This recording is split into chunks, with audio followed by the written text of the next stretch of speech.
Welcome to the debate. Today, we're dissecting a really fundamental tension in how we learn new languages. We're looking at the collision between structural rigor, textbooks, grammar rules getting corrected, and the chaotic, messy reality of just immersive fluidity. We're asking if fluency is paved with perfectionism or if it's achieved through what you call micro-habit immersion, just living with the language in these small, uncorrected doses every day. Right. It's the classic accuracy versus fluency debate, but taken to a modern extreme. The central question we're grappling with is whether simply living with a language through these techniques like shadowing audio, changing your phone settings, talking to yourself, is actually learning, or is it just performing the motions of fluency without the competence underneath? I mean, are you building a house, or are you just painting a facade? And to explore this, we're analyzing the methodology from English Unleashed. It's a framework that explicitly tells learners they don't need to live in London, they don't need a native speaker sitting next to them, and they definitely don't need hours of formal study. Instead, it promotes techniques like shadowing and passive listening to kind of bypass all the usual anxieties. It's really a manifesto for the busy, modern learner. And that is exactly where I have some serious reservations.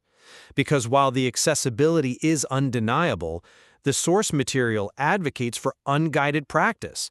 Recording messages no one ever hears, listening with really low comprehension.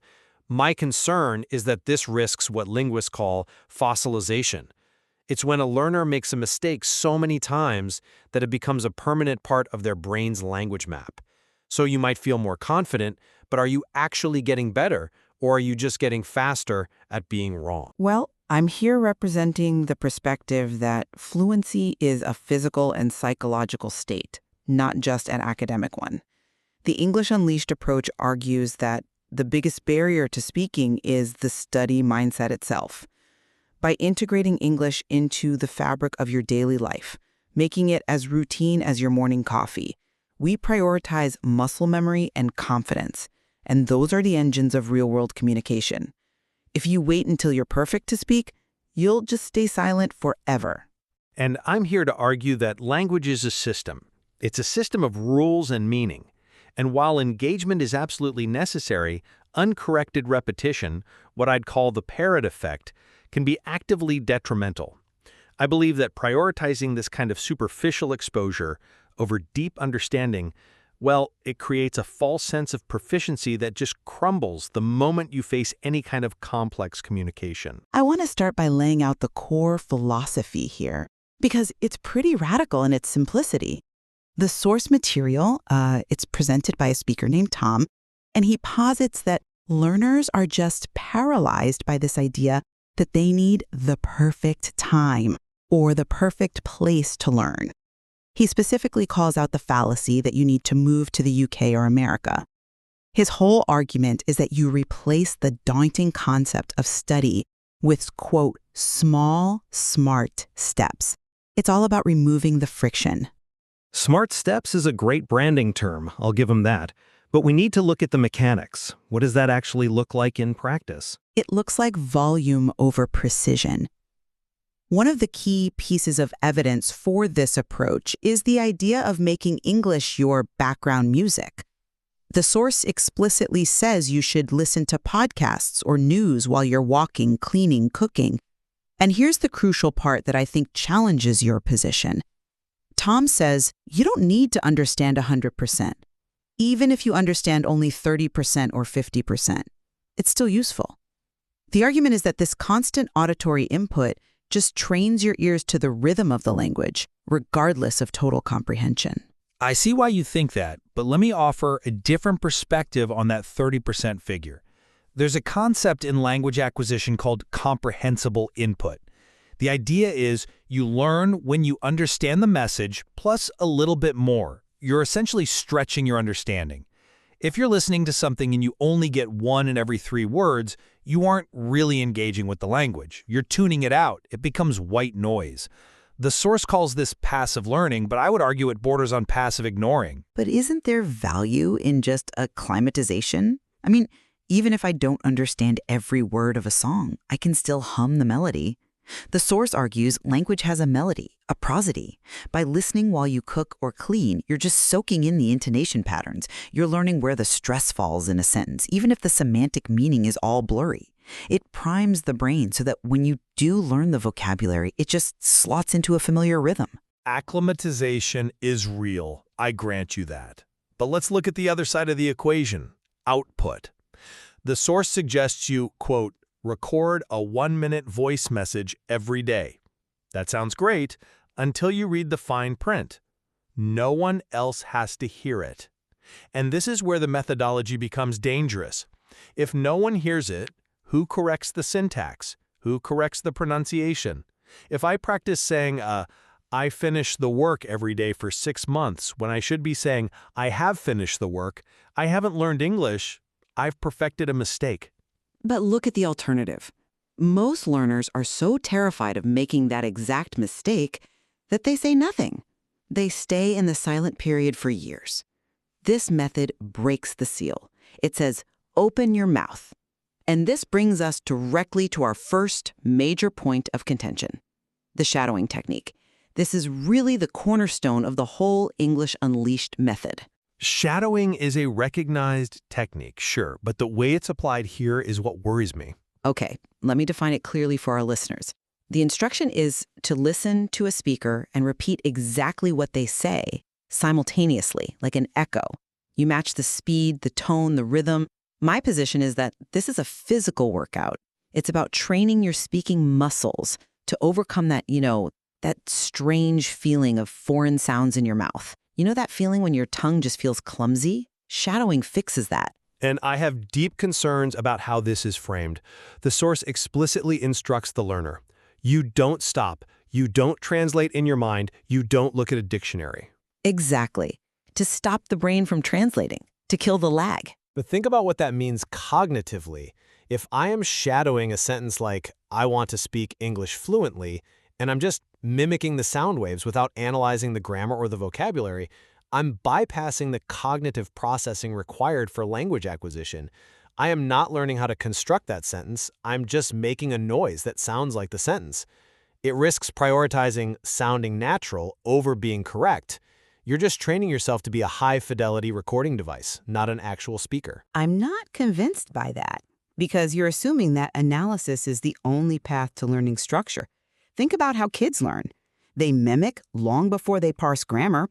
They don't know what a subject or a predicate is. They just know, I want cookie gets results.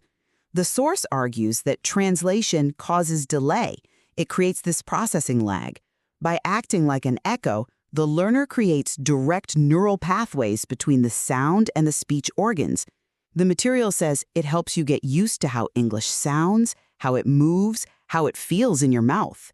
It's prioritizing the flow of the language over the rules of the language. But adults are not children. That's the whole critical period hypothesis. We have established L1 interference. Our native language structures are hardwired in our brains. If you just mimic flow, you miss the nuance. The source says this helps you speak faster, but speaking fast with no understanding of why the words are in that order is a recipe for disaster. You might sound fluent for the first 5 seconds, but as soon as you have to generate an original thought, you will stumble. Because you've been training as an echo, not a speaker. You can't shadow a conversation that hasn't happened yet. That's a fair point about original thought.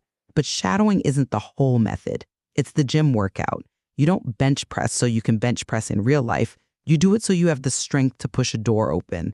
And that brings us to the environment the learner creates. If shadowing is the workout, then living with English is the lifestyle. And the source material proposes a form of passive immersion that I find quite ingenious.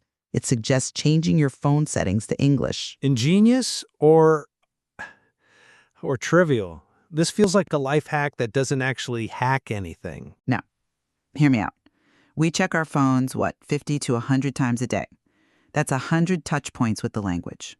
The source points out that by seeing words like update available, delete, download, or airplane mode over and over, the brain just normalizes the English interface.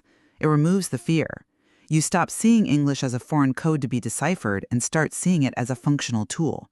It shifts your identity from someone who studies English to someone who uses English. I'm sorry, I just don't buy that knowing the word for brightness or settings contributes meaningfully to fluency. This is what I call false fluency. You recognize technical UI terms. That's vocabulary recognition, sure, but in a very, very narrow context. It is not language generation. Knowing how to press delete in English does not help you explain to a doctor why your back hurts, or negotiate a contract, or even tell a story about your weekend. It just gives you a little dopamine hit of, I'm learning, without the calories of actual learning. That's an interesting point, though I would frame it differently. It's not about the specific utility of the word settings, it's about the psychological shift.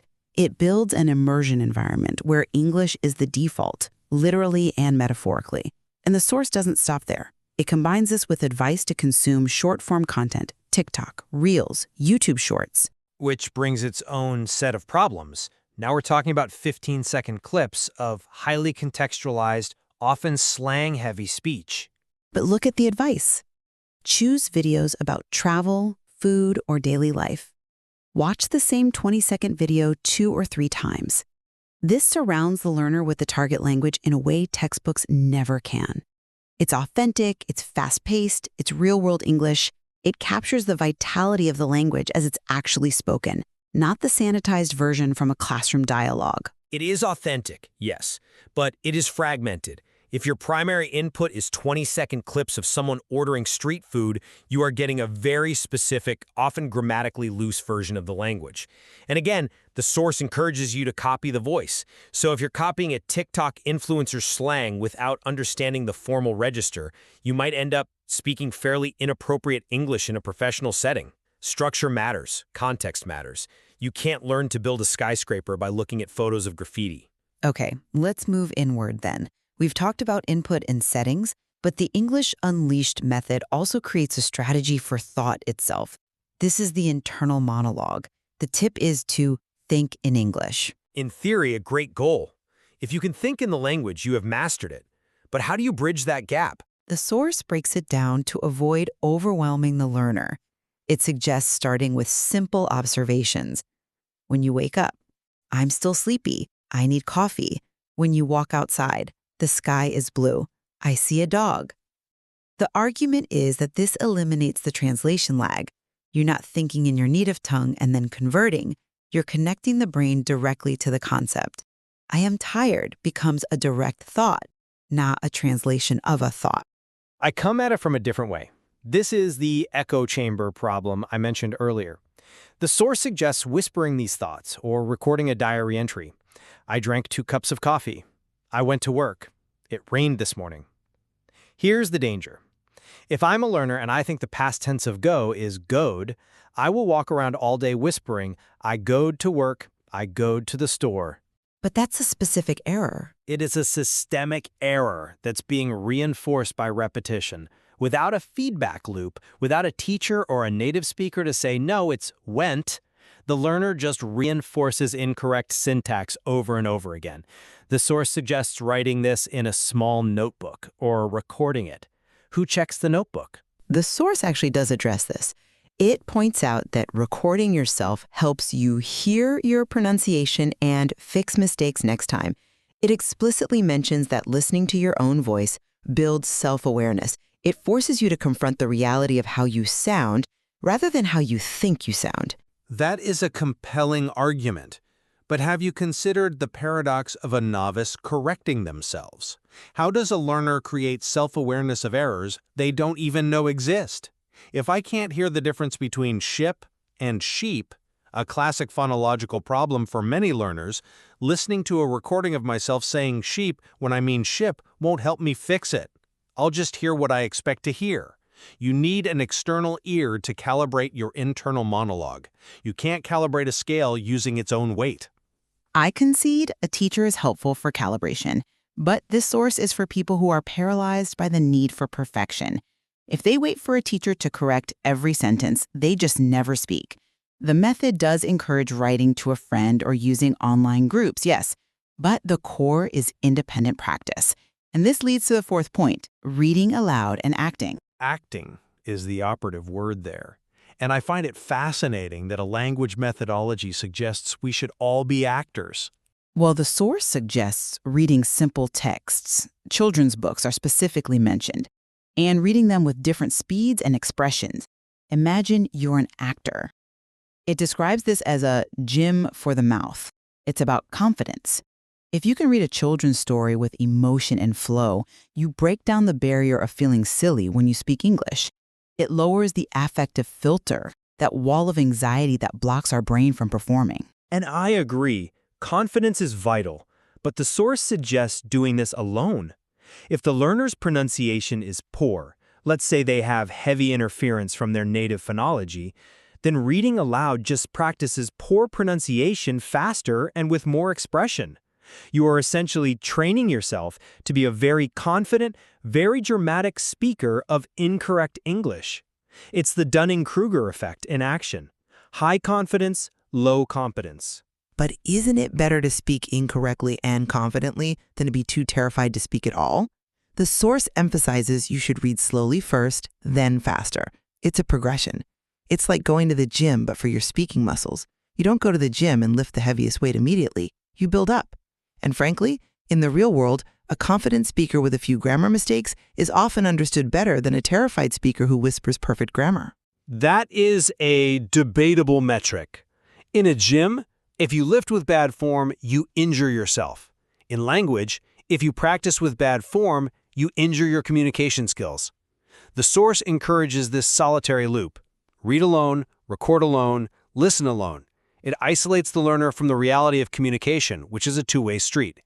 It risks creating a speaker who is great at monologues, but terrible at dialogues. I think that interpretation really misses the joy the source is trying to instill. The intro of the material says it's for learners who want to speak with more confidence and joy. By acting, by playing with the language, by treating it as a performance rather than a test, you lower the stakes. You stop treating English like a minefield where one wrong step blows you up, and you start treating it like a playground. Acquisition of what, though? That is where we keep diverging. I value the acquisition of standard, intelligible English. You seem to be valuing the acquisition of the habit of English. Precisely, because the habit has to precede the mastery. If you don't have the habit, the mastery is impossible because you never show up to do the work. And this brings us to the conclusion of the English Unleashed philosophy. The source provides a path out of paralysis. It identifies the enemy not as bad grammar, but as no time and fear. And I will grant you that. The psychological barrier is real. So many people use "I don't have time to study" as a shield. Exactly.